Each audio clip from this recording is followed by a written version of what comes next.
Hello everyone, welcome back to my channel pencil icon. आज के हमारे इस वीडियो में हम करने वाले हैं constitution of India and Indian polity के कुछ इंपॉर्टेंट एमसीक्यूज़।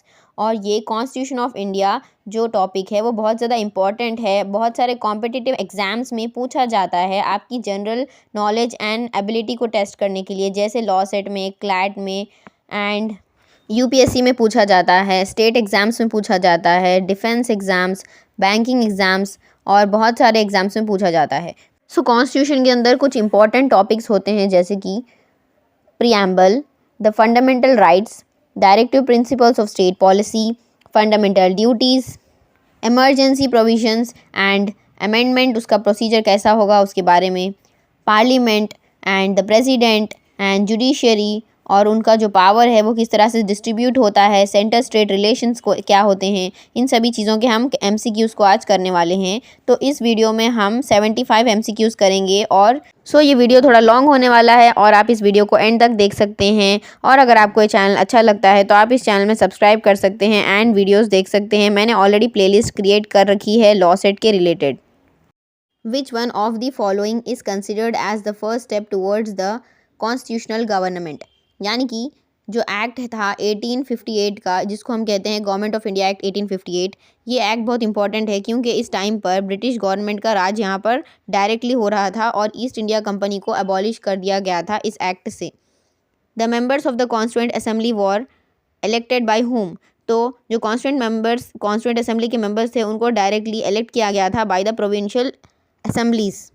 प्रोविंशियल असेंबलीज़ एक तरह की लेजिस्लेटिव बॉडी थी जिसने इलेक्ट किया था और उनके पास पावर था कि वो स्टेट लेवल के लोगों को इलेक्ट करते थे। In the constituent assembly which words were associated with the parliament? यानी कि पार्लियामेंट के साथ कौन सा वर्ड जो है एसोसिएट किया गया था? The answer is parliament of the federation. The constituent assembly was setup under the recommendations of home? यानी कि कौन थे जो कॉन्स्टिट्यूएंट असेंबली के सेटअप के लिए रिकमेंडेशंस दिए थे? The answer is cabinet mission plan. Cabinet mission plan एक गवर्नमेंट जो ब्रिटिश की थी उन लोगों ने एक प्रपोजल दिया था कि वो इंडिया को इंडिपेंडेंट करना चाहते हैं। तो उन लोगों ने सजेस्ट किया था, प्रपोजल दिया था कि इंडिया को अपनी कॉन्स्टिट्यूएंट असेंबली बनानी चाहिए और कॉन्स्टिट्यूएंट असेंबली बनाने के बाद ही हमारा कॉन्स्टिट्यूशन बना था, क्योंकि कॉन्स्टिट्यूएंट असेंबली ने ही हमारा कॉन्स्टिट्यूशन को ड्राफ्ट किया था, जिसमें मिस्टर BR अम्बेडकर भी थे। Who described the Government of India Act 1935 as a new charter of bondage? यानी कि इसका आंसर है जवाहरलाल नेहरू। उन्होंने कहा था कि जो चार्टर ऑफ बॉन्डेज है वो एक तरह से गुलामी कराने के लिए एक डॉक्यूमेंट है और वो इसको पसंद नहीं करते थे इस डॉक्यूमेंट को। Who prepared the first draft Constitution of India? यानी कि हमारे इंडिया का पहला कॉन्स्टिट्यूशन किसने बनाया था? The answer is advisory branch of constituent assembly. Women who presented the national flag in the constituent assembly? यानी कि कॉन्स्टिट्यूएंट असेंबली में कौन थी वो लेडी जिन्होंने नेशनल फ्लैग को प्रेजेंट किया? द आंसर इज हसना Mehta. The preamble of our constitution reads India as?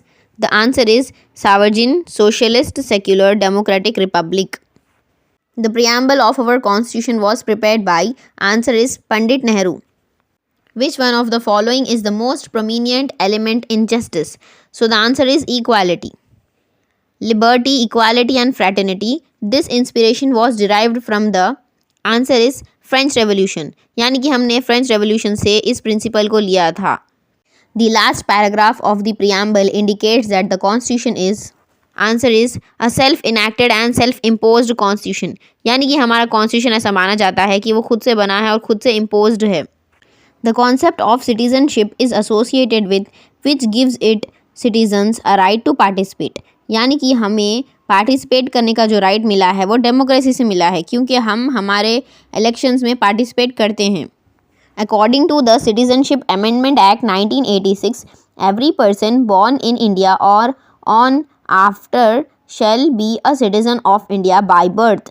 यानी कि जो भी इंसान हमारे इंडिया में 26 जनवरी 1950 के बाद से पैदा हुआ है वो इस कंट्री का सिटीजन बाय बर्थ माना जाएगा। The citizenship rights are legal in nature. When a citizen of India acquires citizenship of another country, his Indian citizenship gets terminated. यानी कि अगर एक इंसान दूसरी कंट्री में जाके रहने लग जाए, वहाँ का सिटीजन बन जाए, तो यहाँ से उसकी जो सिटीजनशिप है वो टर्मिनेट हो जाएगी। A naturalized citizen enjoys all fundamental rights. The fundamental rights formed a part of original constitution. It means that fundamental rights constitution का एक important part है और original part है. Freedom of speech under the constitution is subject to reasonable restriction on the grounds of protection of sovereignty and integrity of the country. मतलब जो freedom of speech है उसके ऊपर थोड़े रेस्ट्रिक्शंस है, यानी कि कोई भी चीज़ हम इतना डायरेक्टली बोल नहीं सकते हैं अगेंस्ट समवन या किसी चीज़ के बारे में, क्योंकि हमारी कंट्री में सॉवरेनिटी एंड इंटीग्रिटी को प्रोटेक्ट करने के लिए इसके ऊपर रेस्ट्रिक्शंस लगाए गए हैं. The fundamental rights enriched in the constitution of India were inspired by the bills of right of USA. The fundamental rights as given in the constitution are subject to reasonable restrictions. यानी कि हमारे fundamental rights के ऊपर कुछ restrictions भी है. Which of the following describes the nature of directive principles? They are positive instructions. यानी कि ये एक तरह का इंस्ट्रक्शन है गवर्नमेंट को कि वो लोगों को इस तरह से काम करना चाहिए स्टेट के अंदर. The idea of directive principles had its origin in the constitutional proposals of Tej Bahadur Sapru committee. मतलब जो डायरेक्टिव प्रिंसिपल्स को लाने का आइडिया था वो इस कमेटी से आया था. Which of the following articles speak about the international peace and amenity? यानी कि आर्टिकल 51 में बताया गया है इंटरनेशनल पीस एंड एमिनिटी के बारे में. Once Pandit Nehru declared that in India we have a socialistic pattern of society. Directive principles of state policy aim at organization of village panchayats. यानी कि जो गांधीयन प्रिंसिपल्स थे उसमें गांधी जी ने कहा था कि हमारे कंट्री में विलेज में पंचायत की बहुत ज़्यादा ज़रूरत है. Which of the recommendations of the स्वर्ण Singh committee was not accepted? यानी कि स्वर्ण सिंह जो एक कमेटी थी जिन्होंने कहा था फंडामेंटल ड्यूटीज़ को लाने के बारे में, उनकी ऐसी कोई भी रिकमेंडेशन नहीं थी जो एक्सेप्ट नहीं हुई थी. Regarding the fundamental duties which is correct. So यहाँ पर आंसर रॉन्ग मार्क किया गया है. The right answer is non justifiable like directive principles. So जो फंडामेंटल ड्यूटीज़ है वो डायरेक्टली जस्टिफिएबल नहीं है, वो डायरेक्टली कोर्ट्स में इन्फोर्सेबल नहीं है, और अगर सिटीजन्स उसका वॉल्यूशन करते हैं तो उनको डायरेक्ट पनिशमेंट नहीं दी जाएगी. Fundamental duties were added to the constitution to check anti national and unconstitutional agitations. The most controversial provision in the 42nd constitutional amendment is primacy to the directive principles over fundamental rights. यानी कि इसमें ये कहा गया कि जो directive principles है उसकी इंपॉर्टेंस ज़्यादा होनी चाहिए as compare to the fundamental rights. The 44th amendment to the constitution speaks of the right to property as no longer a fundamental right. When the Union Council of Ministers tenders an advice to the President, he shall be bound by it. It means that अगर कोई भी council of ministers उनको कोई advice देते हैं president को, तो उनको वो सभी एडवाइसेस को फॉलो करना होगा, वो उससे बाउंड होंगे. In the parliamentary system the executive is responsible to the legislature. इसका ये मतलब है कि जो लोकसभा के मेंबर्स हैं उनके पास पावर है कि वो नॉन कॉन्फिडेंस मोशन को पास कर सकते हैं अगर उनको भरोसा नहीं आता है यूनियन काउंसिल ऑफ मिनिस्टर्स के एक्शंस पर. तो यूनियन काउंसिल ऑफ मिनिस्टर्स जो है वो रेस्पॉन्सिबल है लेजिस्लेचर को. The president of India has the same constitutional authority as the British monarch. यानी कि इनका पावर लिमिटेड होता है by the constitution. Administrative powers of the union and the states are contradictory. यानी कि इसमें जो पावर्स है वो कभी कभी कॉन्ट्राडिक्ट कर जाते हैं, उनके डिफरेंट ओपिनियंस भी है. Which of the annual reports the president is not bound duty to ensure that they are placed before the parliament. यानी कि जो रिपोर्ट्स होते हैं एटॉमिक एनर्जी कमीशन के, वो प्रेसिडेंट की रिस्पॉन्सिबिलिटी नहीं है, उनका काम नहीं है कि वो बाउंड नहीं है उस रिपोर्ट को पार्लियामेंट में प्रेजेंट करने के लिए. At a joint sitting of parliament a bill has to be passed by a simple majority of the total number of members of both houses present and voting. मतलब जब भी Lok Sabha and Rajya Sabha दो houses मिलकर बैठते हैं कोई भी पार्लियामेंट की सिटिंग में, तो वहाँ पर उनकी सिंपल मेजॉरिटी से ही एक बिल पास हो सकती है. Which of the state first introduced 50% reservation for women in local body elections? Answer is Bihar. That the Prime Minister acts as a channel of communication between the President and the Council of Ministers is provided by Article 78. यानी कि जो prime minister है वो एक bridge की तरह काम करते हैं, वो कम्युनिकेशन को दोनों तरफ बात को पहुंचाते हैं प्रेसिडेंट और काउंसिल ऑफ मिनिस्टर्स के बीच. The zonal councils, which aim at ensuring cooperation amongst various states, are created by the States Reorganization Act 1956. यानी कि इस एक्ट के तहत जो भी जोनल काउंसिल्स है वो कोऑपरेशन के साथ काम करते हैं हर स्टेट में. The union government can set up inter state council to settle disputes between various states and between state and the centre. यानी कि जब भी कोई डिस्प्यूट होता है स्टेट्स में या सेंटर में तो वहाँ पर हम देखते हैं कि यूनियन गवर्नमेंट जो है इंटर स्टेट काउंसिल को सेटअप करते हैं. The finance commission is appointed for a period of 5 years. The constitution divides the financial resources of the country in favour of the centre. यानी कि जो भी फाइनेंशियल रिसोर्सेज है कंट्री के वो फेवर में जाते हैं किसके, सेंटर के. The candidate who gets elected is given a certificate by the returning officer of that constituency. Rajya Sabha can take a initiative in creating a new all India service. The quorum required in the Rajya Sabha is 25 members. मतलब इतने members का होना compulsory होता है कोई भी meeting करने के लिए या ऑफिशियल डिसीजंस को लेने के लिए. Money from the Consolidated Fund of India can be withdrawn only after the Appropriation Act has been passed by the Parliament. मतलब जो भी पैसा या फिर जो भी मनी जो हमारे इंडियंस जो टैक्सेस पे करते हैं जैसे जीएसटी, सेंट्रल गुड्स टैक्स और जो भी इनकम टैक्स, इन जो गुड्स से टैक्सेस से जो भी पैसा लिया जाता है वो गवर्नमेंट के पास जाता है, सेंट्रल गवर्नमेंट के पास. और जब सेंट्रल गवर्नमेंट उस पैसे को रखती है कोई भी चीज़ करने के लिए तो कोई भी वहाँ से उस पैसे को ले नहीं सकता है जब तक वो पार्लियामेंट से कोई एक्ट को पास ना करवाए. The committees of the Parliament are to ensure speedy enactment of the laws, to ensure detailed examination of laws before they are considered by the Parliament, to provide expertise for the consideration of laws which are highly technical and complex. यानी कि ये सभी चीज़ों का काम भी committees of Parliament का काम होता है. The Estimates Committee of the Lok Sabha has a life of 1 year. Whose function is it to see that no money is spent out of the consolidated fund of the state without the authority of the legislature. तो इसका काम जो है public accounts committee का होता है. वो लोग देखते हैं कि कोई भी पैसा कंसोलिडेटेड फंड ऑफ स्टेट से लिया ना जा सके without the permission of the legislature. Who is considered to be the guardian of the public purse. यानी कि जो कॉम्प्ट्रोलर एंड ऑडिटर जनरल है उनके ऊपर एक बहुत बड़ी जिम्मेदारी होती है पब्लिक के पैसे को सेफ एंड सिक्योर रखने की. यानी कि जो भी पैसा इंडियन पब्लिक से कलेक्ट किया जाता है through the way of taxation उसको हम बोलते हैं पब्लिक का पैसा. The fundamental rights ensure protection of the individuals against arbitrary rules. यानी कि हमारे जो फंडामेंटल राइट्स है वो हर सिटीज़न को प्रोटेक्ट करते हैं. कोई भी उनके ऊपर आर्बिट्री रूल्स नहीं डाल सकता है यानी उनके राइट्स को वायलेट नहीं कर सकता है. Which part of the constitution contains emergency provisions. So the answer is part 18. यानी कि जब भी एमरजेंसी हमारे कंट्री में लागू होती है कोई भी स्टेट या सेंटर जो है वो कंट्रोल कर सकती है हमारी गवर्नमेंट हम सिटीज़न से हमारे थोड़े राइट्स को सस्पेंड करवा देती है ताकि वो हमारी अगर स्टेट में कोई वॉर हो रही है, फाइनेंशियल इंस्टेबिलिटी या रिबिलियन है तो उसको कंट्रोल कर सकती है और नेशन की सिक्योरिटी को मेंटेन कर सकती है. In case of an emergency declared under Article 356, the President may assume to himself the function of executive of the state. यानी कि अगर आर्टिकल ये 356 लागू हो जाए तो उस टाइम पर जो प्रेसिडेंट है उनके पास पावर आ जाते हैं. इसको हम प्रेसिडेंशियल पावर्स भी कहते हैं, प्रेसिडेंशियल रूल कहते हैं. तो वो पूरा स्टेट को एक बड़े हेड की तरह लीड करते हैं.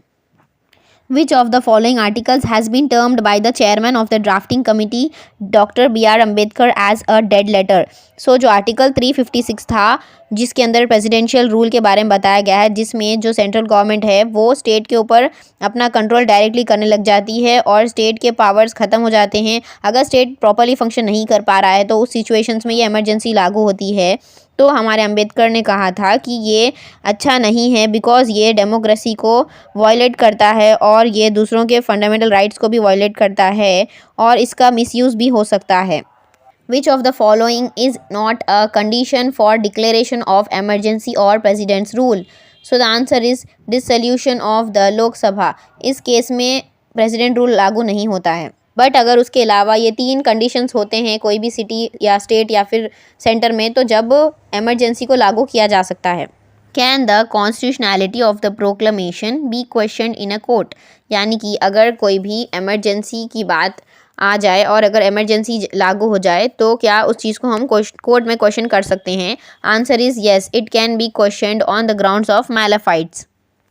When was the proclamation of emergency under Article 352 made on the grounds of internal disturbances? यानी कि कब, जब इंटरनल डिस्टर्बेंसेस हुए थे तब इमरजेंसी लागू की गई थी under article 352। So the answer is on June 25, 1975। The jurisdiction of which one of the following is not extended to Jammu and Kashmir? यानी कि कौन सी ऐसी चीज़ है जिसके पावर्स या जिसका jurisdiction जम्मू एंड कश्मीर में एक्सटेंड नहीं किया गया है? यानी कि कौन सी ऐसी चीज़ इन तीनों में से है जो जम्मू एंड कश्मीर में नहीं है? वैसा कुछ भी नहीं है, none of the above. The Constitution of Jammu and Kashmir was framed by a special constituent assembly set up by the state। यानी कि जम्मू एंड कश्मीर का कॉन्स्टिट्यूशन हमारे इंडिया के कॉन्स्टिट्यूंट असेंबली से बना नहीं है, वो एक डिफरेंट स्टेट कॉन्स्टिट्यूंट असेंबली से बना है। The official language of Jammu and Kashmir is Urdu. The constitution of India has provided a single integrated system of courts. यानी कि हमारे पास एक प्रॉपर स्ट्रक्चर ऑफ कोर्ट्स है, जैसे पहले सुप्रीम कोर्ट है, उसके बाद हाई कोर्ट्स है, फिर उसके बाद छोटे लोअर सबऑर्डिनेट कोर्ट्स है। तो इसके अंदर दोनों कोर्ट्स एक साथ है, अलग अलग कुछ भी नहीं है। जैसे कुछ जगहों पर फेडरल कोर्ट्स होते हैं, मतलब फेडरल कोर्ट अलग होते हैं और सेंट्रल कोर्ट्स अलग होते हैं, स्टेट कोर्ट्स अलग होते हैं, तो उस तरह का सिस्टम हमारे पास नहीं है। हमारे पास सिंगल इंटीग्रेटेड सिस्टम है। Which among the following high courts jurisdiction extends beyond its territorial jurisdictions? यानी कि जो कलकत्ता हाई कोर्ट है उसके पास इतना पावर है कि वो वेस्ट बंगाल के भी सारे केसेस वहाँ पर जाते हैं, और जो अंडमान एंड निकोबार आइलैंड के केसेस है वो भी कलकत्ता हाई कोर्ट के जुरिस्डिक्शन में आते हैं। जो भी सिविल, क्रिमिनल, कमर्शियल केसेस है, सभी केसेस वहाँ पर आते हैं। तो इनका पावर ज़्यादा है as compare to other courts, other high courts. Contempt on court places a restriction on right to freedom. यानी कि जो कंटेम्प्ट ऑफ कोर्ट लगाया जाता है वो चीज़ राइट टू फ्रीडम वाली बात पर एक रेस्ट्रिक्शन की तरह है। In order of a court to produce a man in detention is called habeas corpus. यानी कि जब भी कोई इंसान को पकड़ लिया जाता है बाय द पुलिस कोई भी केस में, तो उस टाइम पर जो पुलिस है उन लोगों को उस मुजरिम या उस एक्यूज पर्सन को कोर्ट में 24 आवर्स के अंदर पेश करना होता है, प्रोड्यूस करना होता है। और इसलिए हम इस वृट को कहते हैं हेबियस कार्पस की वृट, जिसमें कहता है to produce a body of a man. Judicial review, यानी कि ये एक पावर है जुडिशरी के पास, मतलब जो कोर्ट्स होते हैं उनके पास एक पावर होता है कि वो डिक्लेयर कर सकते हैं कोई भी एक्शन जो गवर्नमेंट लेती है या कोई भी लॉ अगर जो गवर्नमेंट बनाती है वो गवर्नमेंट के एक्शन या फिर लॉज को जुडिशरी या कोर्ट्स डिक्लेयर कर सकते हैं नल एंड वॉइड, मतलब उसकी अब वैलिडिटी नहीं होगी। और ये कब करते हैं जुडिशरी? जब अगर वो लॉ या एक्शन ऐसा हो जो आउट ऑफ द कॉन्स्टिट्यूशन हो या फिर beyond the power granted by constitution के किया गया है। तो in India the power of judicial review is enjoyed by the supreme court as well as the high courts. सिर्फ ये दो कोर्ट्स के पास पावर है कि वो देख सकते हैं और वो कोई भी एक्शन या फिर लॉ को नल एंड वॉइड डिक्लेयर कर सकते हैं। बाकी के छोटे कोर्ट, सबऑर्डिनेट कोर्ट्स के पास ये पावर नहीं है। Prior to the Constitution, the High Court of Criminal Appeal was High Court। मतलब जब भी कोई क्रिमिनल अपील करना होता है तो सबसे पहले हाई कोर्ट में किया जाता है, क्योंकि हाईएस्ट कोर्ट जो है वो हाई कोर्ट को माना जाता है। लेकिन अगर यहाँ पर भी उनको ये चीज़, अगर उनकी जजमेंट अच्छी नहीं लगती तो वो फिर अपील कर सकते हैं सुप्रीम कोर्ट में, बट पहले प्रियोरिटी हाई कोर्ट को दी जाती है। The lieutenant governor of a union territory can issue an ordinance only after obtaining instructions from the president. इसका ये मतलब है कि जो गवर्नर है यूनियन टेरिटरी के, वो ऑर्डिनेंस तभी इशू कर सकते हैं या ऑब्टेन कर सकते हैं जब उनको इंस्ट्रक्शंस मिलते हैं from the president. So ordinance basically एक ऐसा लॉ होता है जो एग्जीक्यूटिव गवर्नमेंट ही बनाती है उस लॉ को, ये लेजिस्लेचर से बना हुआ लॉ नहीं है। और ये सिर्फ एक टेम्प्ररी मैटर के लिए होता है, टेम्प्ररी पीरियड के लिए होता है, जब कोई अर्जेंट मैटर हो तब वो लॉ को बनाया जाता है। लेकिन जो भी अब गवर्नर है यूनियन टेरिटरी के, वो खुद से बना नहीं सकते हैं, वो जब तक उनको प्रेसिडेंट इंस्ट्रक्शंस दे तब तक वो नहीं बना सकते हैं। अगर प्रेसिडेंट का इंस्ट्रक्शन मिल जाए तो उसके बाद ही वो बना सकते हैं। The governor of a state nominates to the legislative council how many members. यानी कि जब भी इलेक्शंस होते हैं, क्या बोलते हैं हम उसको, लेजिस्लेटिव काउंसिल के, तो वहाँ पर गवर्नर के पास पावर होता है कि वो 1/6 मेंबर्स को सेलेक्ट कर सकते हैं, उस लेजिस्लेटिव काउंसिल में वो नॉमिनेट कर सकते हैं। The judicial review in India is based on the procedure established by law. The term of the Legislative Assembly can be extended to the Parliament by law for a period of 1 year at the time during the emergency. यानी कि जब भी emergency का period होता है उस time पर जो लेजिस्लेटिव असेंबली है उसको एक्सटेंड किया जाता है 1 साल के पीरियड के लिए by the parliament. According to the constitution, the upper house of the state legislative can be created or abolished by the Parliament of India. यानी कि जब हमारे स्टेट्स में जो लेजिस्लेटिव काउंसिल होता है उसको क्रिएट करना या अबॉलिश करने की जो पावर है वो पार्लियामेंट के पास है. एंड हर स्टेट के पास लेजिस्लेटिव काउंसिल नहीं है, सिर्फ कुछ लिमिटेड स्टेट्स के पास ही ये लेजिस्लेटिव काउंसिल है. During a national emergency, the president can extend the life of the Lok Sabha in the first instance for a period of 1 year. यानी कि नेशनल इमरजेंसी जब लागू हो जाती है तो प्रेसिडेंट एक्सटेंड कर सकते हैं लाइफ ऑफ लोकसभा को for a period of 1 year. The strength of council of ministers is fixed by whom? By constitution, by parliament, by governor or by the chief ministers. So the answer is determined by all the chief ministers. यानी कि जो party win करती है वो party का जो chief minister होते हैं वो ही लोग मिलकर डिसाइड करते हैं कि उनको कितनी स्ट्रेंथ रखनी है अपने काउंसिल ऑफ मिनिस्टर्स की.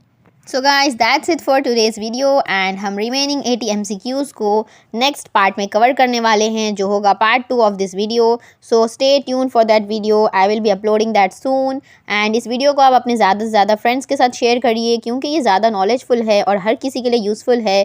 एंड प्लीज़ अगर आप इस चैनल पर न्यू हैं तो प्लीज़ इस चैनल को सब्सक्राइब करिए, अपना सपोर्ट दिखाइए क्योंकि मैं इस वीडियोज़ ऐसे टाइप के वीडियोज़ बहुत सारे बनाती रहती हूँ, नॉलेजफुल वीडियोज़. एंड अगर आपको कोई भी डाउट्स है तो आप कॉमेंट सेक्शन में पूछ सकते हैं या आप कोई भी सजेशन देना चाहते हैं या कोई फीडबैक देना चाहते हैं मैं किस तरह के वीडियोस बनाऊं अपने आने वाले नेक्स्ट वीडियोस के लिए तो आप वैसे चीज़ें भी सजेस्ट कर सकते हैं. So thank you for watching, stay tuned.